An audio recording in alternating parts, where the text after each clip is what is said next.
Assalamu alaikum, everybody. Welcome to another webinar from Hamad bin Khalifa University. Today, we'll be talking about the motion sensing recognition app, the Esra app for mental health monitoring through art therapy. My name is Muwaffaq Hossa. I'm an associate professor at the College of Science and Engineering at Hamad bin Khalifa University, and I'll be your speaker and moderator to talk about the app that we developed here at HBKU, which is the Esra app. An integral part of the team is also Dr. Yunus Atmu. He's a software engineer at the College of Science and Engineering, and he played a pivotal role in developing the app for us.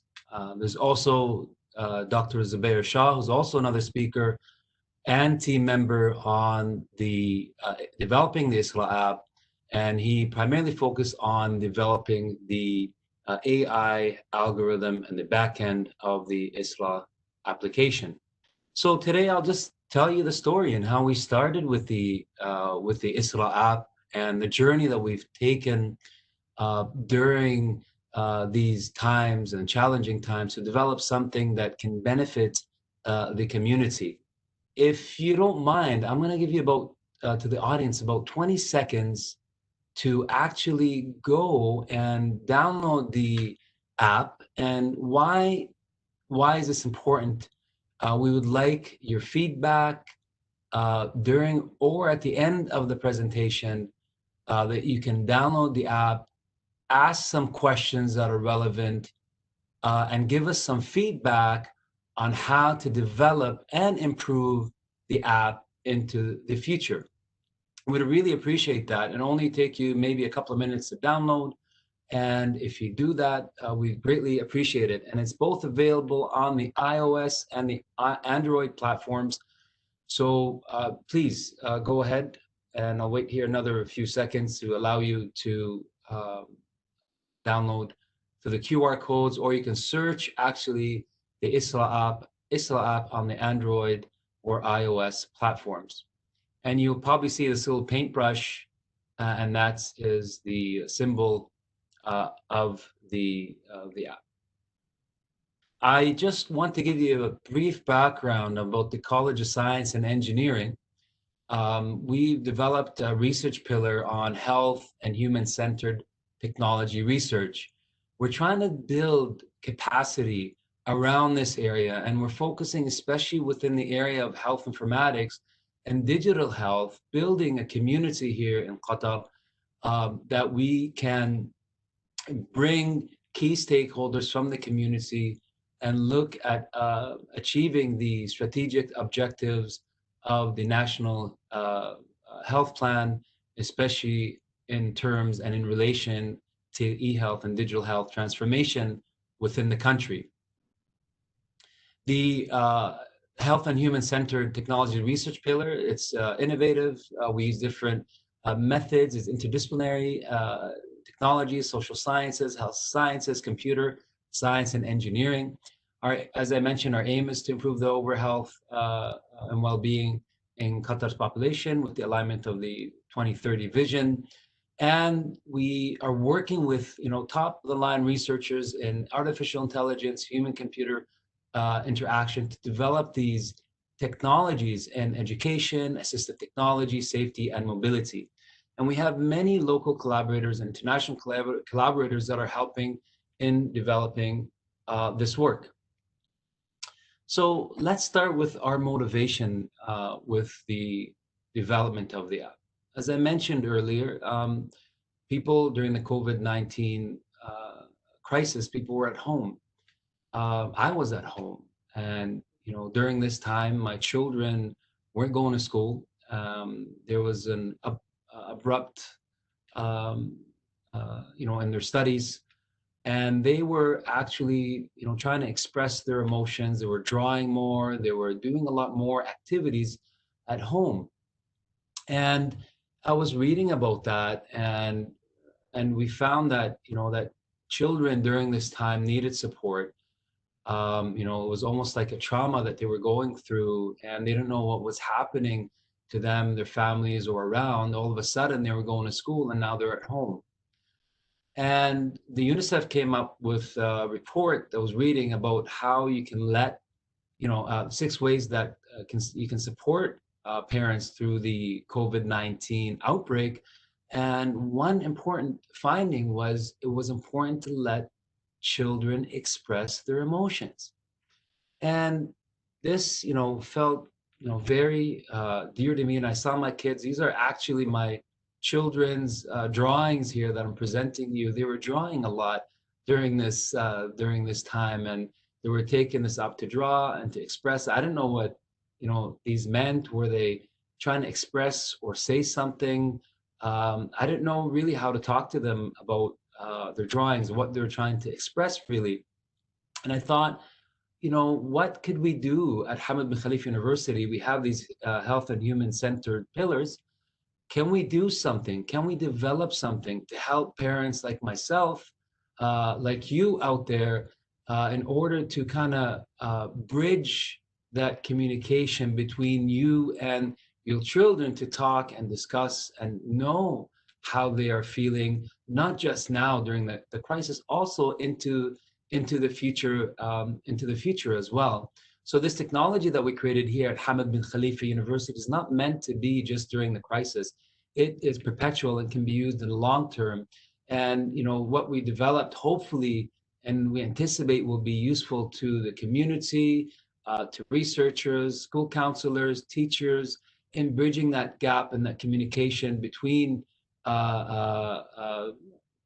different stakeholders and children. So as I mentioned, I said, what can we do? What can we do? What resources can we harness together from the university in putting this Esra app together? So, you know, we assembled a team.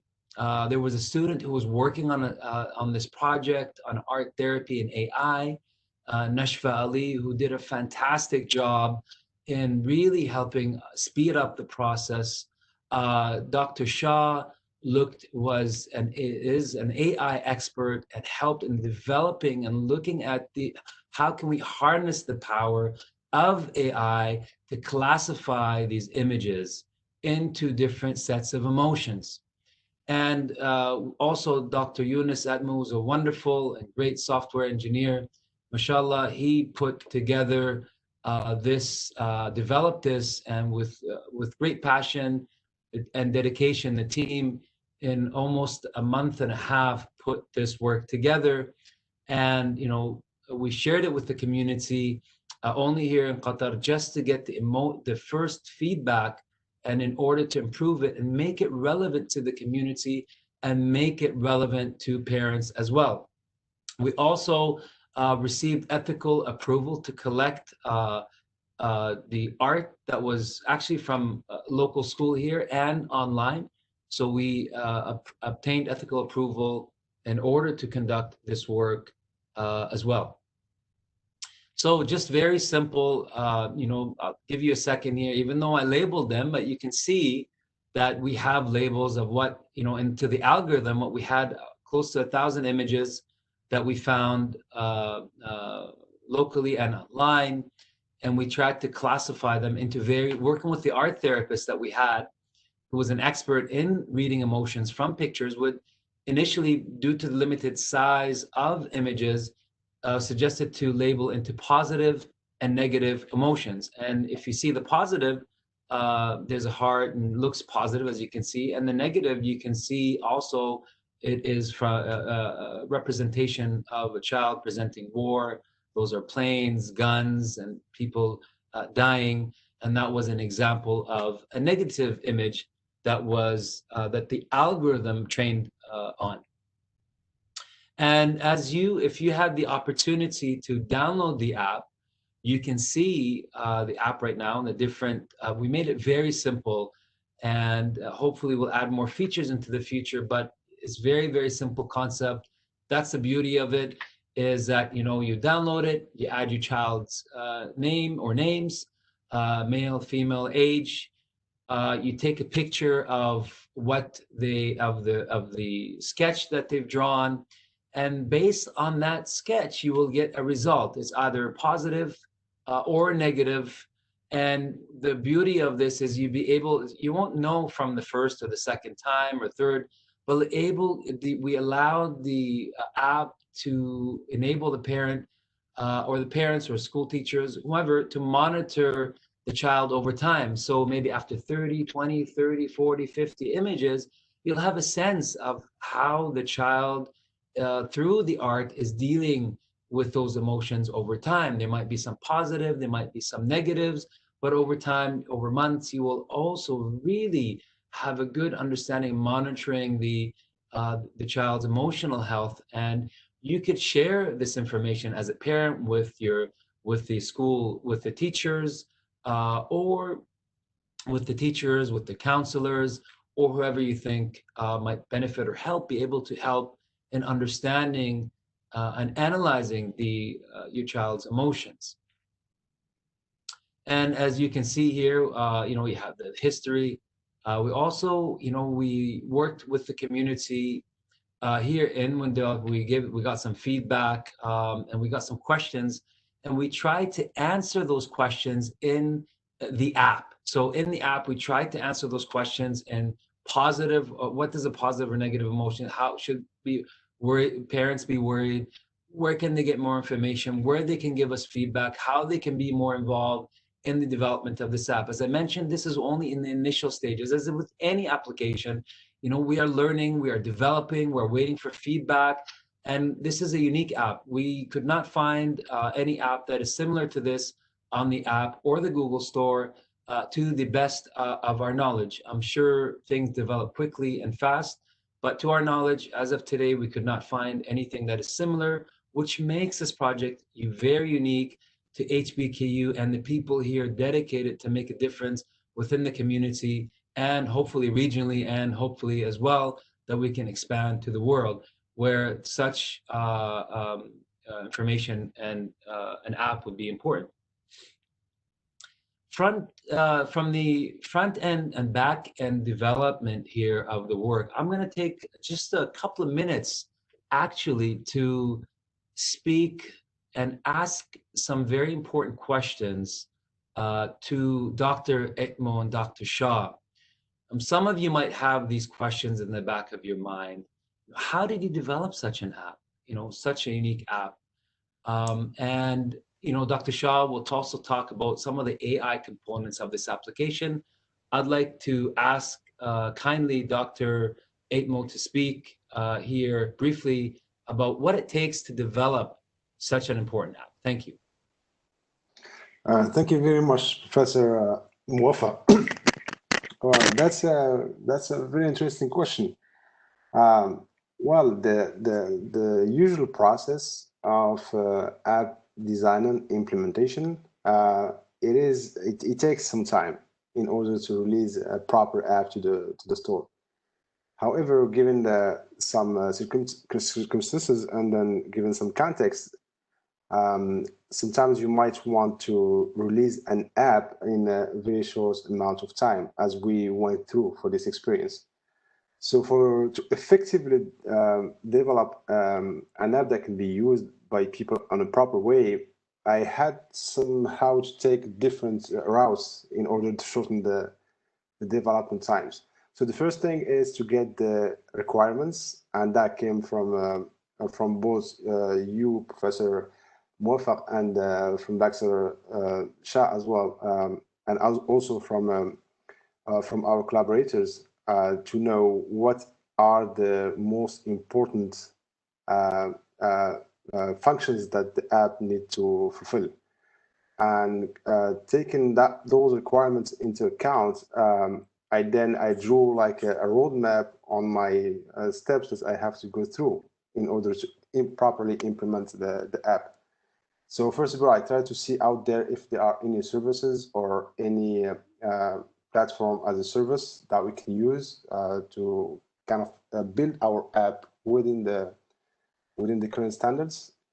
And once we figured out where we can basically run our models and then get proper results from them, I just had to kind of hook up both the front end, which is what the users basically see, and the back end, which is basically the the brain of our app. All the processing is happening on the back end. And that came from Dr. Shah indeed, who basically provided me with the model. And then I just had basically to kind of integrate that within this ecosystem. So yeah, developing the app from beginning to start, it was not only basically coding the app, but it was also trying to figure out what are the best strategies to follow in order to release an app in a short amount of time, yet to keep the quality of the app at the highest standards possible. Dr. Yunus, thank you. And one of the things that we struggled with, if you remember, is how, do we let this app out to everyone, or we limit it initially here to Qatar and get some feedback? And that was something very smart that you suggested. You know what? Let's do it only locally, where people with their numbers only can register and use it. And could you explain more about that development process? Why was that important to do, just to leave it locally and get the feedback, and then kind of move forward with that? Could you explain a little bit about that, if you don't mind? Yeah, definitely. The app is, I would say, the core of the app is an AI model that basically takes an image as input, and then gives you back a result, either positive or negative. So given that the app was based on an AI model, the model would get better if we take some time to train the model and to tweak up all the parameters in our model.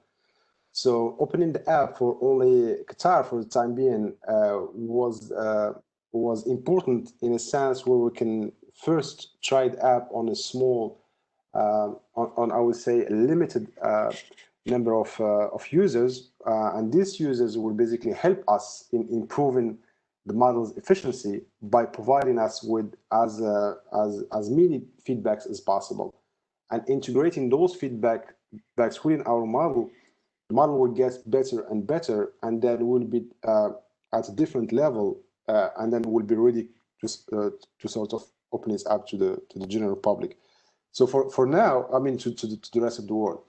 For now, the app, I would say the model is like I would say a baby or a teenager who is going to be growing up with us as our users basically participate in training the model. So that puts the spot on the importance of our users, because our users do play a key role in the whole process. Without them, the app basically can't go as fast as what you would do with them actually. So they are the one pushing our forward by just feeding us with as many images and as possible. So what you're telling the audience is download the app today. Yeah. All right. Thank They you. All are right. doing Download it. We need your feedback. All right. Thank you, Doctor. Thank you. I'm going to move to a question to Dr. Shah, who worked on the back end in the development of the AI, the algorithm. And I'd like to know, Dr. Shah, in the development, looking at the different algorithms, what was the process and why could you talk about the algorithm that's currently used within the Esra app, and maybe some of the limitations of using such algorithms in looking at emotions and sensing emotions, especially, related to children, because it's a very sensitive topic for parents, and we want to make sure what we're doing is appropriate and giving the right and the best information to parents. Can you please talk about that? And because I'm sure a lot of parents or people here are having these questions in the back of their mind. Thank you, Doctor. Thank you very much, Dr. Moafa. Thanks for putting this all together. As we all know that the AI is actually helping in a lot of domain, including education, health, e-commerce, and different things. So here also the AI has a role in this whole process, monitoring the mental health of the children. So I will basically talk about a few things like the backend, the algorithm, the training process, the accuracy, the results, and further improvement. So as a backend, we use actually DenseNet 201, which is one of the most powerful AI algorithms based on neural networks. that is actually a network of networks that consist of dense net blocks, and they are put together to kind of convolve the image and produce results. So the training process is basically looking at and taking some images which have the labels of negative and positive. And of course, that process was done by the art therapist here locally and our student.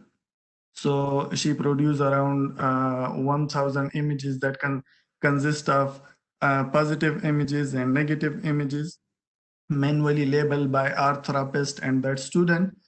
So we took those images and give it to the AI algorithm. The AI algorithm actually train on them. So using 80% images as a training and 20% as a testing, as a validation set. So we trained the model and then tested on the unseen images and see how it improves, how it performs on the unseen images to predict whether an image is positive or negative. So that was the kind of training process. Then we found from our training that our model is actually, because of the limited images like 1,000, which is actually very small image, but we use a transfer learning from neural from ImageNet competition, which has the pre-trained model. So we took those, so it improves our models a bit, actually a lot. And then we were able to have around 80%, 84% accuracy. So our model is currently producing like 84% correct results. So if you give them 100 images consisting of positive and negative, in 84% images, it will produce accurate result.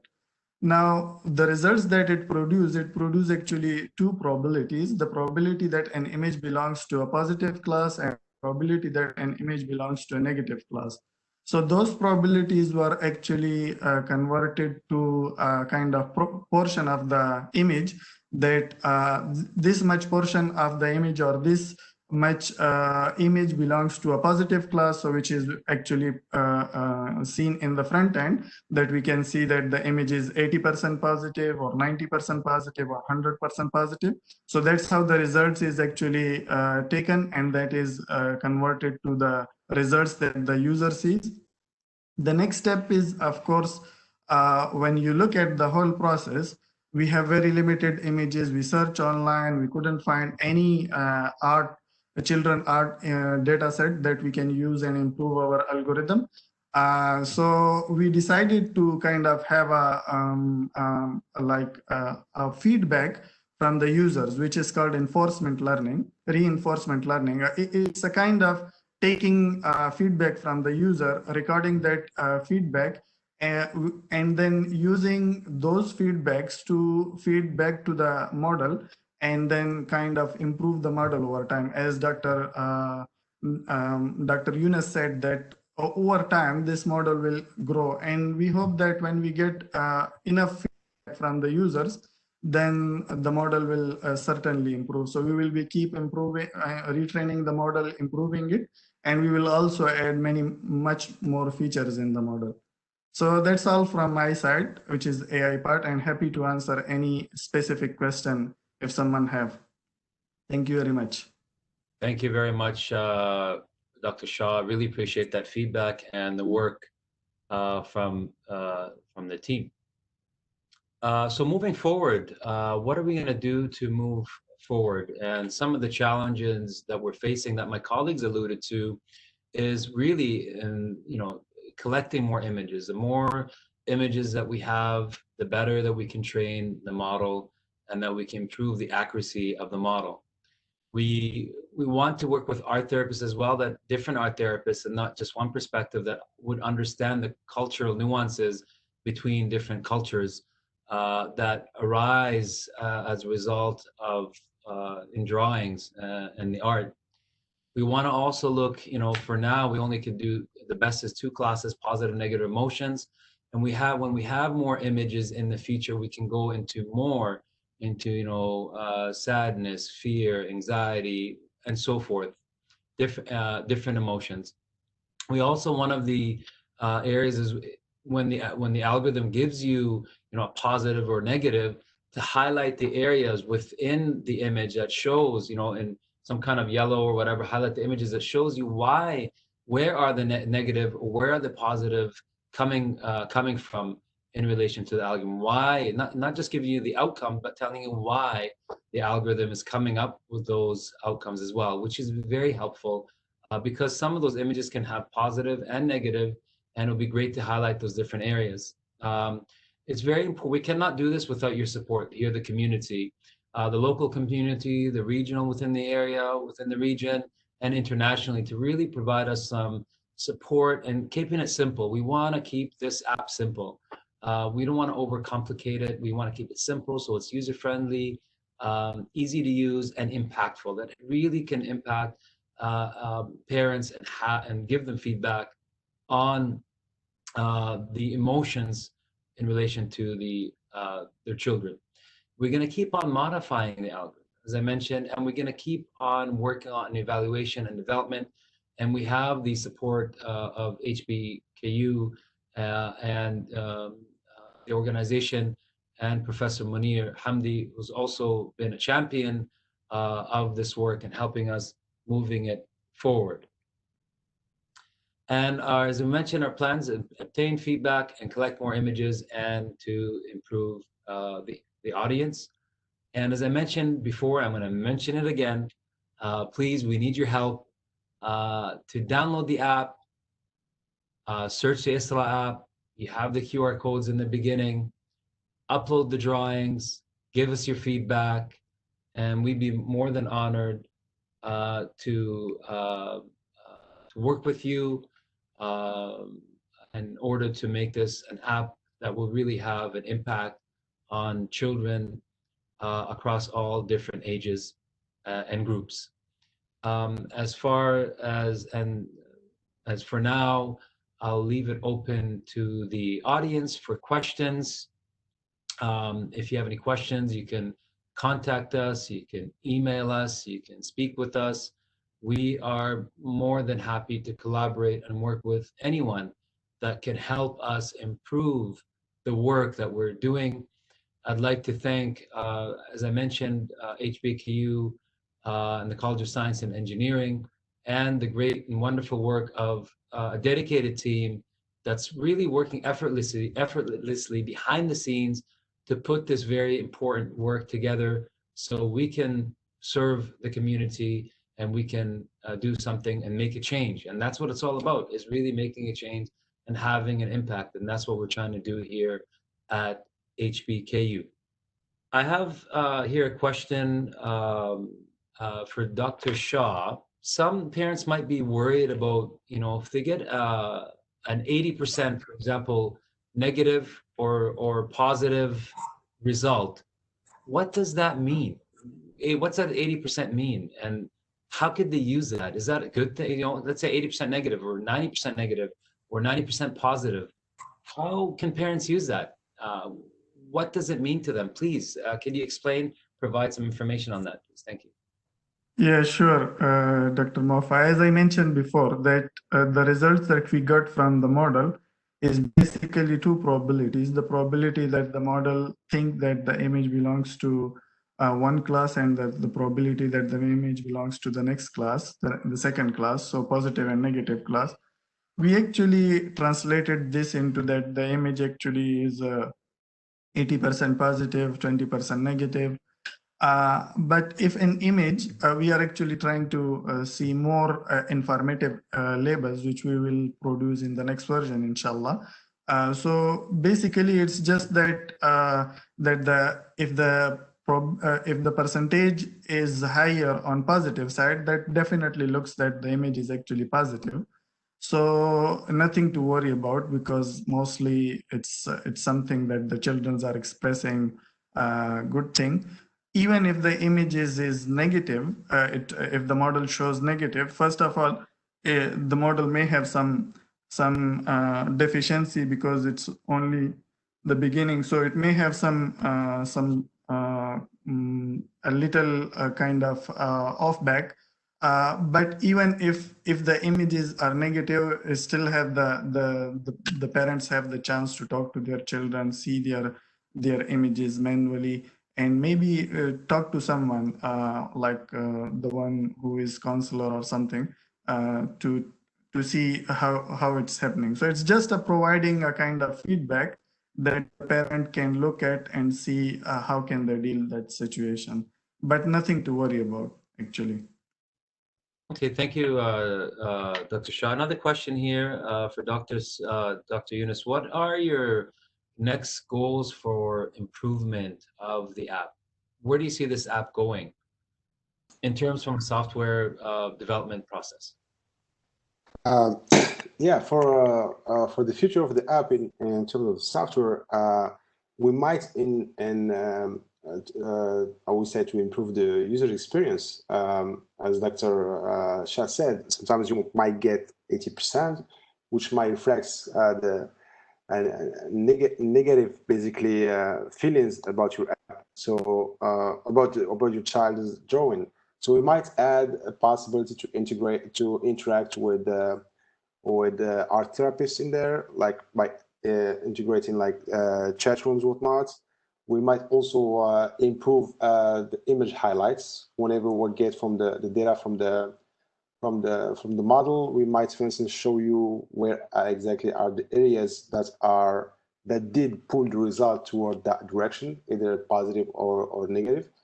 And this is I would say the main these are the main functionalities that so far our users are requesting, is to get basically more visual informations about what is wrong or with the image. Because most of the times when the image is positive, we're not getting any feedback on how to show why it is positive. But when it is negative, we might people are requesting like to explain a bit more from the visual perspective and also from textual perspective. So that in terms of user interface, that might be integrated in the future. And as the community grows, of course, we might add connecting people together or to socialize a little bit the application. So we see it growing bit to bit. So and this is the type kind of functionalities that would definitely be useful in with our app. Thank you very much, Dr. Yunus. As I mentioned, I'd like to thank everybody for joining us today on this wonderful session. And hopefully into the future, with new developments in the app, we can provide you more updates on how it's progressing. And as I mentioned, anyone is more than welcome to join, participate, and give us feedback in order to improve this application that we feel and we're very passionate about, that will make a difference in the community for its simplicity, ease of use, and impact. Thank you very much, and you will hear from us very soon. Inshallah. Assalamu alaikum. Take care.